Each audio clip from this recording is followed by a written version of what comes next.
22 vacancies, make that 23. Okay.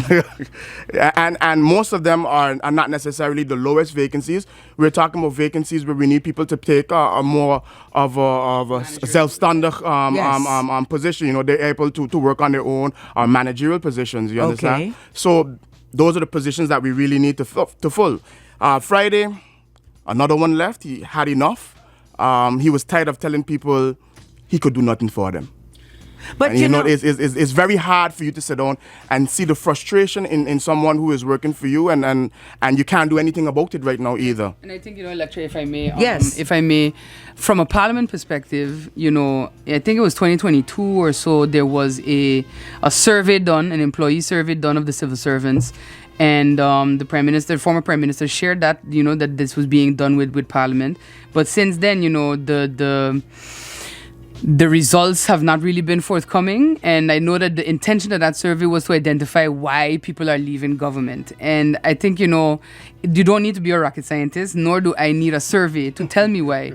I think we underestimate the value of good HR in Sint Maarten, actual human resources and human resource management, because they would have been able to signal already, hey, there's a problem in government where from the top down, there are issues that are impacting the lowest rung civil servants, not in the managerial perspective, but in the we are here to do the work kind of perspective. And also the frustrations coming out of there on issues with the building, facilities not being up to date. You had civil servants that when I went in the other day just for something simple, came to me and said, MP, down here, we cannot breathe. There's mold in the AC vents. There's something happening where we're sick all the time. And all of this is just, it's structural issues. Why do we have facilities? You understand? That department is meant to look at those things and solve it. Something simple as that. It's not simple because people are getting sick, but those are the things that contribute to poor morale. And what does that contribute to? People leaving. This is something that, from a private sector perspective, you could understand, and I understand. But I think that that right there is, because it's not just VROMI. There are people that have left a host of ministries over the last 4 years. Understood. And every time the ones that I know personally, when I speak to them, it is literally, I'm tired of writing plans and nobody reads them and nobody executes them. Everybody wants to do their own thing to make themselves shine, and nobody wants to do anything that is actually going to improve the function of this ministry. And you could just copy paste whatever ministry into that sentence. Well, of course, people may be hearing this and, thinking, yeah, but, PFP now inside VROMI, they just saying these things, it's a political rhetoric. I mean, I'm just being devil's advocate here. How could you, as, like you said, you hear stuff, but now you're in there, Luciano, and you're confronted with this. What is your unpack your approach? What is your approach? So the first thing that we aimed to do when we entered into the ministry was to start to bolster the ministry, right? Okay. We opened up the vacancies, we put them out, and we're hoping that people react to these vacancies. One of the problems that government has, sadly, is that their pay isn't attractive. Okay. So when you're looking for skilled individuals, if people have to see how much government is going to pay them, then they're like, maybe not. Yeah. But we have already started putting those things out so that we can fill the ministry again. We can get the ministry moving again. Another thing, one of the main vacancies that is coming in is our Secretary General. Yes. It's a young individual from Holland. He's a brand new Secretary General From Sint Maarten. From Sint Maarten. Yeah, he's from here. He's from here.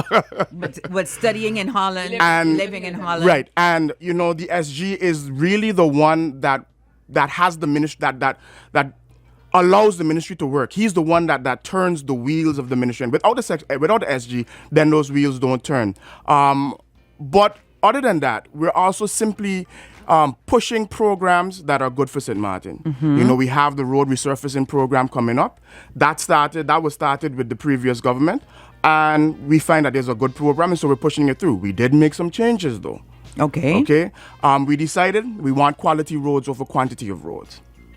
But we need roads, though. We need roads, but we don't want roads that can end up mashing up after 2 days of rain. No, understood. You know, and so we've decided, okay, we're going to put aside what we've always done, which was pave as much as we possibly can before elections, of course, so that we can look like we've done a lot. But we're going to focus on quality. We're going to focus on roads that have proper drainage already, and then after that, we're going to see how we're going to upgrade the drainage on certain roads or add drainage to certain roads, because that's our biggest problem here in Sint Maarten right now: drainage. One, we have a trenching contract. We don't have a trenching contract for the past 2 years. We're in hurricane season. We still can't figure out why that contract wasn't signed, but we're sitting now. We're actively looking at that contract and seeing how we can get around, or how we can either get it signed, or if we have to do a new tender, because it is imperative that we start getting these things done. So you're talking about the trenching contracts in the sense of, you know, cleaning out the gutters for Correct. hurricane season. So that has not commenced as yet? What we're doing right now, we're paying contractors ad hoc to be able to do certain jobs for us. It's going to cost us a bit more money. Understood. But it needs to be done because we're in hurricane season. There was a tender done for trenching. 2 companies won. Nothing happened. How you mean nothing happened? If Just, they won the bid, were they not contracted to do the job? So or? I guess the good minister did not like the results of the bid, or didn't find that it was transparent or whatever else have you, and he sent it to SORB, he sent it to Ye certain way, and then he sat on it. His own department head in infrastructure told him, let's honor the bid, but it didn't nothing happen. has happened since then. Well, I mean, these things sound very disturbing. Yes. I don't, I think trying to be objective here, you're going into a hornet's nest. You see what's happening. You try to alleviate the stress because, I mean, whatever you do, it affects the community of St. Maarten, especially now we're in the, beginning of hurricane season. We see that Beryl has set the tone. For It's the entire making season. no jokes.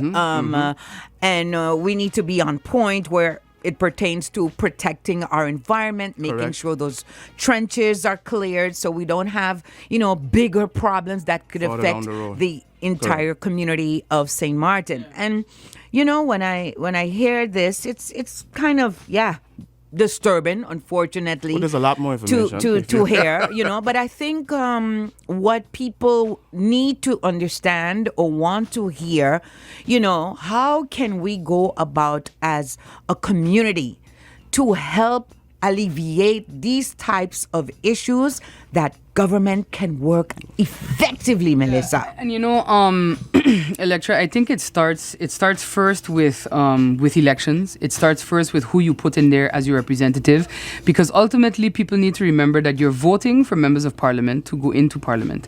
But the majority that comes out of that election has to appoint ministers that then have to manage these ministries. And it is about management. It is about, and just like management from a private sector perspective, it is about finding managers that are going to make the right decision, the ethical decision, and operate from a place of integrity. Not make decisions because they're popular or they look nice or just take, photo ops on the side of the road or whatever all day, but that they're going to, even when it is uncomfortable and unpopular, make the decision that is going to move the needle forward. And I think that is where it begins. Time and time again, we have people flinging, oh, you don't have no solutions. You don't have any solution, whether it is good, whether it is slightly good. No solution is going to work until the person signing the agreement or the person making the decision is coming at it from an ethical perspective. And that, I think, is what is kind of lost in the sauce here, because we look at the flashiness and we look at the promises that are being made, but who are they going to put in place to execute these solutions that they have in mind? That's also important, because you see that too happening and the government-owned companies, where persons are put on boards or persons are put in managerial positions because of who they may be affiliated with.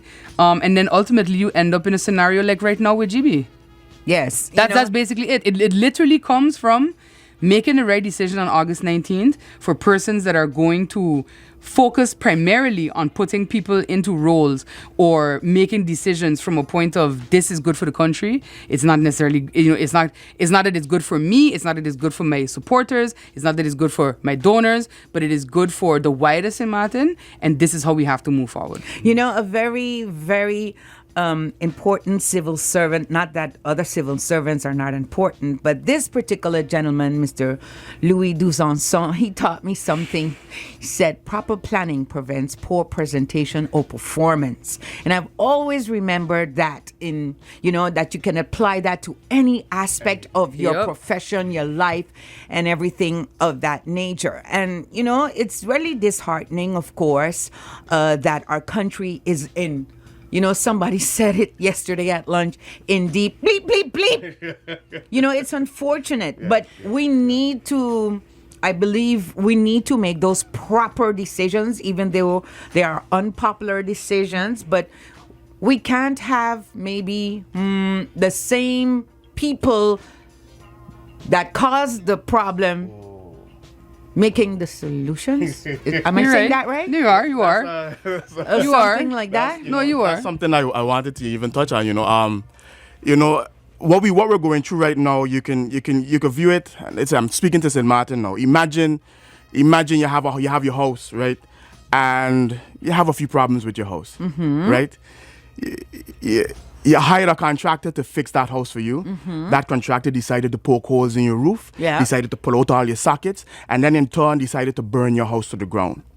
Are you going to employ that same contractor to build it again? Of course not. This is a question that Sint Maarten has to answer. You cannot allow those that have done you wrong to continue doing you wrong. Eventually, we have to find a way to put people inside that haven't done you wrong and only have your best interests at heart. But, I think, too, it comes with helping our electoral citizens, understand that we need competent, professional people that have a vision. And like you said, not only the flashy stuff, people that have heart, people that maybe have the passion and the drive, because sometimes you don't have all the education or whatever, but you can connect, you can communicate, you know how to make things happen. Precisely. As it were. But do you think, Melissa and Luciano, do you think people don't sign contracts in governmental positions because they feel like, hey, if we do that, we will be held accountable? Do you think so? I think there is a fear of accountability, and I think that a lot of what I've experienced over the last 4 years, then being in Parliament, is that anything that is actually accountability seems like an attack.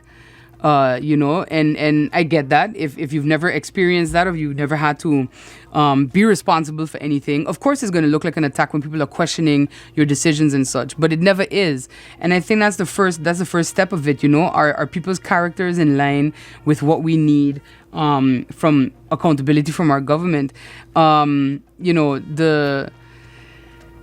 We had a situation over the last 4 years where there had to be a motion of disapproval that we brought against the former Minister of VROMI for the mishandling of a situation that involved, the services of VROMI. That I know from persons closely affiliated with that party was just a bacchanal, because it was like, oh, PFP is attacking me and such, and that's not really what it is. That's accountability. That's the position you signed up for. And that's why I say, it's important to look at persons' experience before they enter politics. It's important to look at, have they ever actually had a job where they were responsible for something, where they had to give account for something. It's, again, being a minister it's management. It is management of a ministry, and that is not something that you can just kind of learn. That's something that you should have in you already. The ability to talk to people properly, the ability to get people to come together and work together in the best interests of what your ministry is supposed to do for the country. It's unfortunate, but I think that does make people afraid to make certain decisions.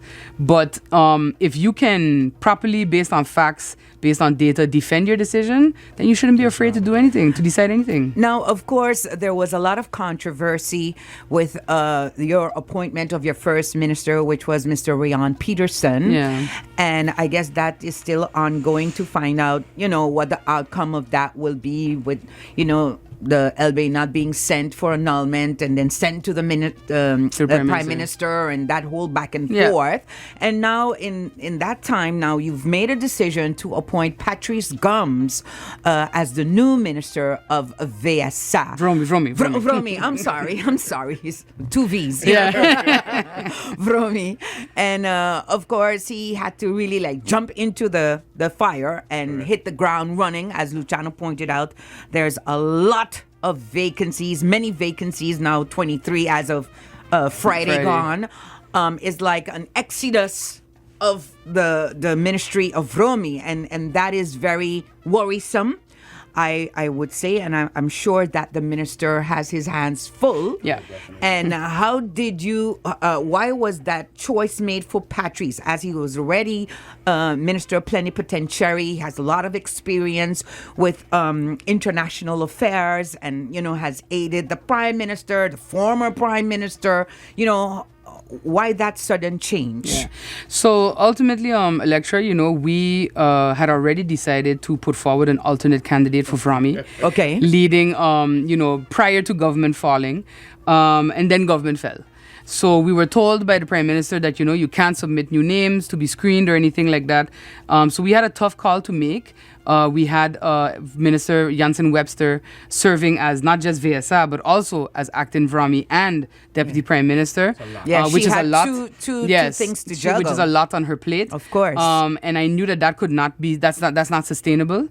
We care about, sustainable decision making in PFP. So I had to make the call to recall Patrice from the Ministry of, from the Municipal Plenipotentiary position in the Netherlands, especially since he already has a deputy kind of built in Gracita Arundel, and she can execute those duties just fine as deputy.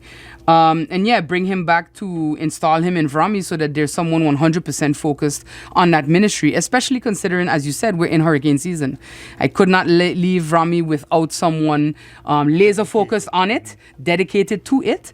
And so while, Minister Jansen Webster was definitely doing her best, and we appreciate the work that she put in to the ministry up until the point that Patrice was sworn in, ultimately, I couldn't let her be overstretched to that point in this season, because VSA also has a big role to play in hurricane season. Correct. So definitely had to deviate and make sure that locally our issues were being looked at by someone 100% focused on VROMI. Well, of course, we all know that GEBE is like the topic, the big pink elephant in the room.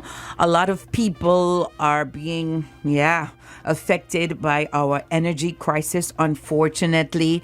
We see other people, how you say it? One man's treasure is another man's, one man's waste is another man's treasure. Yeah. We see people capitalizing on it, businesses selling generators, people are looking for alternative sources of, energy to keep the electricity on in their households.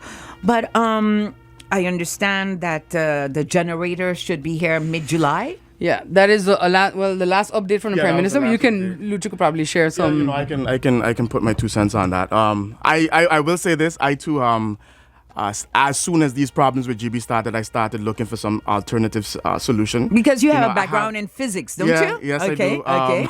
Okay. And I have a 2-year-old at home. Okay, so understood. This is not. What's amazing to me though, Elektra? He now knows the phrase "GB's gone." Lights turn off in the house. He said, "Papa, GB gone." And I'm like, "Yes, buddy. I didn't want you to have to learn this phrase, but here we are." Yes. The generator should be here. According to the Prime Minister, they should be here shortly. That I think what's coming in right now is 10 megawatts of power, which means we're not quite up to where we need to be. There will be some load shedding after that, but it is a step in the right direction. That's what I can say. But you also had some collaborations with bigger conglomerates that are willing to come off. We do have some the of grid. the big hotels that have come off of the grid, easing. We're in negotiations with them, so that will help to ease the strain. I think we should get maybe 4 or 5 megawatts from them back to the grid. And then with that, we should be in a better place to be able to provide energy for this country. That is hoping that nothing else goes wrong with GB, of course. Well, of course, as journalists and radio hosts and people that read the newspaper, you have the newspaper as people give the news. Right. Okay. Then you have the side of the politicians that bring you news, but then you also have the real news. meat of things. Yes. And I think sometimes it's very difficult for people to decipher what's going on here. You know, one side there's contracts that they say that maybe we cannot move to renewable energy, but then we're talking about renewable energy. So you have, you know, what is the truth? What is the truth? The people want to know the truth. The truth is there's nothing stopping you. There's nothing stopping the individual from moving to new renewable energy. There's absolutely nothing. You can produce up to 0.5 megawatt of renewable energy on your own, but you cannot distribute that renewable energy. That's where the distinction lies within the law. Okay. You know, a lot of people like to talk about net metering. It means that we do have to change our laws to be able to for that to be a reality. Okay. Right now, if you want to distribute, you need a concession agreement from government. Yeah. Understood. So that's where that problem is. Another thing is that once we're looking at, because in the TNO report, they did mention that what we call decentralized energy production, which is everybody having solar panels on their roof and contributing to the grid. That would be a very attractive thing for Sint Maarten. But the truth is, we're not sure if GB's grid can handle that at this moment. Okay. There are going to be some upgrades they're going to need to put into their grid for that to become a reality. So that's what I can say. But it can become a reality. Definitely. Where there's a will, there's a way. Mm-hmm. And for us, we have that will. And so it's just for us to find that way right now. Well, you know, Melissa, of course, we've heard so much political rhetoric over the last few years, you know, and now, especially after having that election in January. Yeah. Now we have an election in August. You know, people are still trying to wrap their head about what happened the last 6 months. Here we are in the height of hurricane season with Beryl just setting the tone. And we're worrying about elections again. Yeah. There are a lot of people out there that barely can eat, barely can make ends meet, have 2-3 jobs. Now they have to, you're asking them once again to put faith in you as a political movement or force after they've been so disheartened for so many years and disappointed. Yeah. How, as a political party or leader of a political party, could you convey that message of hope, prosperity, progress? You know, like, come on, people, we got to do this. What is PFP's vision on turning the tables around and to help uplift our community? I think the first step, Elektra, is those same persons that you mentioned, the people working 2-3 jobs, the persons that are, you know, struggling to find a way out of whatever, you know, situation they may be in and such. The first thing I always urge them when I meet them, you know, on the road or when they stop me and they ask me, you know, what am I meant to do, is first and foremost, look at who you have historically given your vote to. Mm-hmm. And I know that, you know, not to cast all of those individuals in the same light or paint them with the same brush, but I know that those are the most vulnerable in our community that certain individuals in this political arena tend to prey on. Okay. That they tend to go to them and say, well, I will give you XYZ if you cast your vote for me. I've heard stories of last election, people buying households, you know, air conditioning units, you know, any manner of things, painting your house. I hear now there's a party going around offering to fix your fence, paint your house, etc. You know, sort out your car for you if you would just cast your vote for them. And I think that regression to that 90s mentality of where we were, you know, the rumor, the public secret of you pave your driveway and the whole household votes for you. I think those persons are who I urge to really think about where that has brought you, because that short-term gain is not going to last you 4 years. It's not going to last you 8 years. It's not going to last you 20. It will instead cost you, because you've put your faith in those people based on what has been given or what has been offered or what has been promised. And then ultimately they've let you down, because the same person that bought you an AC unit for the January election in exchange for, you know, 5-10 votes in your house is now not answering the phone because that AC unit is blown out because of GB. Mm-hmm. A problem that is caused by bad decision making, unethical decision making from both their management perspective and from a government perspective. And that's what it may seem like a lot, and I get it. Like, if I I'm not in those situations, but I always try to come from that perspective. And I think, it starts with looking at who you have voted for and deciding for yourself and your family, your kids and their kids, to put your faith in something different, in a party that has just decided, we're just going to tell you the truth. It's going to be uncomfortable. It's going to suck. Because the truth definitely hurts, but it is your best defense against what you're seeing happen today. But I'm listening to you, and I'm thinking, say for instance, I'm one of those persons, okay? And a politician approaches me, and I don't have the means to, say for instance, buy a fridge or whatever it is, and my family is in dire need of a fridge. And somebody comes and offers me a fridge. I can imagine the type of, how you say, difficult decision that you are faced with as, do I feed my family right now? For sure. Or do I, gather up the money after 5 months or 6 months to be able to afford a fridge? It's a tough decision. No, it definitely is. It's like a survival type of decision, which has bigger repercussions down the line. And we've been kept in survival mode on purpose, so that every time this conversation comes up of who do I vote for, you've been kept there by the same people that are maybe buying you the fridge today, and then when the fridge gets blown out, they don't answer your call after. That's the thing that I think persons like I could never fully comprehend the toughness and the difficulty of such a decision, but I understand it. Yes. But I also understand that we've been kept here for a reason. You keep people in a certain state where they're hovering between thriving and surviving, and not even hovering anymore. We are in flat-out survival mode. We've not had a break as a country since Irma. Since Irma. And to be honest, I'd argue we haven't had a break as a country since 1995. Okay. You understand? We've never really caught ourselves. It's been a lot of gloss. It's been a lot of shine. But people, to our opinion as PFP, we are not succeeding because, even because our hotel is full. Because trickle-down economics, I think Reagan himself proved in the States, that is not a thing, that's a myth. You understand? I think that is not our measure of success. Our measure of success is that for an election, people can come around offering a fridge and the person says, no, you fooled me once, you're not going to fool me again. I could buy my own fridge because I'm actually succeeding and I'm actually living and thriving in the country that I call home. Well, now, Mr. Nicholls, after seeing all of this turmoil, unfortunately, or crises, let's use that term, and challenges, let's keep it positive, that our country is currently faced with, okay, do you think that our constituents will, like Melissa just spoke about, make that tough decision and say, hey, it's time to give new people a chance. It's time to put our faith in something different. It's time to, take a different route. Correct. What you think? So I want to look at this from two ways. First way is I'm going to go back to education.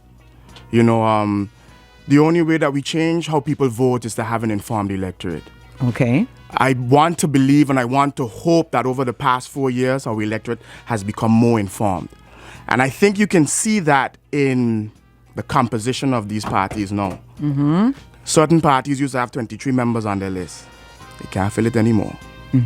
So I believe that the wheels of change are starting to turn. But do you think they want more people of competence or, have a background instead of just having them as fillers for their party just to get seats? You mean other parties? No, in general. Across the board. in across the board. Yeah, well, listen. Because we have seen a lot of them have diminished. They have diminished numbers. The numbers. We see that. Whether they're candidates of the same caliber as PFP, that I cannot say. I cannot. I won't say anything to that. But I do believe that the people are starting to see a difference, because when it was easy to find people to fill your list, it's not easy anymore. People are fed up. And so now people are starting to look at other parties. Party for Progress is one of them. But other than that, I want to talk to the people that are disheartened and are disenfranchised. Where you are right now could be worse. Where you think that you are at the lowest that you can be, but I can tell you it can get even worse. The way it gets worse is if you continue doing the same thing over and over and over again. It can get worse. You have to wake up. You have to choose better. And Party for Progress is better. All right, Melissa, we have a few more minutes before we have to close off. Of course, you joined the coalition, 2x4 government. That was the name given to your coalition. A lot of people had a lot of negative energy towards it from the beginning, unfortunately. What is your grounds on collaborating for the greater good of our community with various parties, and who would you absolutely, or is that to point blank, not collaborate with? Elektra, I think for us, it has always been about partners have to also believe in ethical decision making. Okay. They have to believe in being able to hold one another accountable without it causing a complete collapse of the government, as I know has been threatened in the past. Persons feel, well, I'm hired vote getter, so I could do what I want. That is not something that we believe in PFP. And I think that once parties are willing to demonstrate that and actually act like that, we are open to working with almost everyone. As for who we absolutely will not work with, I think this is the first time I'll ever say it, but I'm absolutely not willing to work with, if by some freak chance they are elected, the OMC. Which is the new party that has been formed. I think that that's a level of Trumpism that I'm not willing to tolerate, and I'm not willing to have it continue in my country. I think it's dangerous, and I think it takes us down a dangerous road. So we've never said publicly who we will never work with, but I can tell you that is... but you've said it now. Yeah, I said it now, and I have no problem standing on that, 10 toes down. All right, last few words, Luciano, candidate on the Party for Progress. Well, Sint Maarten, we're in a position, once again, a position that I don't think any of us thought that we were going to be in. But the truth of the matter is, if we do not change our ways now, it can only go downhill. GB is our problem. Telem is going to be our problem next. Water is going to be the problem next. I think we are experiencing these problems as we speak. What's next? Yeah. Sint Maarten, I want you to imagine a Sint Maarten without Sint Maarten. Imagine a Sint Maarten where you when you wake up in the morning, you don't know what's up, what's down, what's left, what's right. You don't know where town is. You don't know where Colby is. That is where we are reaching. Imagine a Sint Maarten without Sint Maarten. We are at a crossroads right now, and if we don't make a decision, if we don't make that right decision, that sad reality is going to come to pass. So come August 19th, vote the gold standard. Vote Party for Progress. I am your candidate number 5. Sint Maarten, forget survive. It's time to thrive at number 5. Woo! Okay. Well, there you have it. Melissa, any last remarks? I think Luch said it all already for me. I think Luch said it. We have seen the wheels of change start to turn. Mm-hmm. I think the fact that we were even able to be elected in 2020 with a slate of 8 candidates is already a big sign of people want change. And we need that change to continue. We need that golden wave to grow bigger, so that it can actually wash over and help start to ride the ship of Sint Maarten and take us in a direction that is one that focuses on the success of all of us and not the success of a few. All right, there you have it. Party for Progress. Thank you to a leader of the party, Melissa Gumbs, and Luciano Nicholls for joining us this morning. There are many, many political parties who have, of course, put themselves up for the snap election 2024. Come August 19th, it is your decision on how we go forward. Sint Maarten, it's your decision.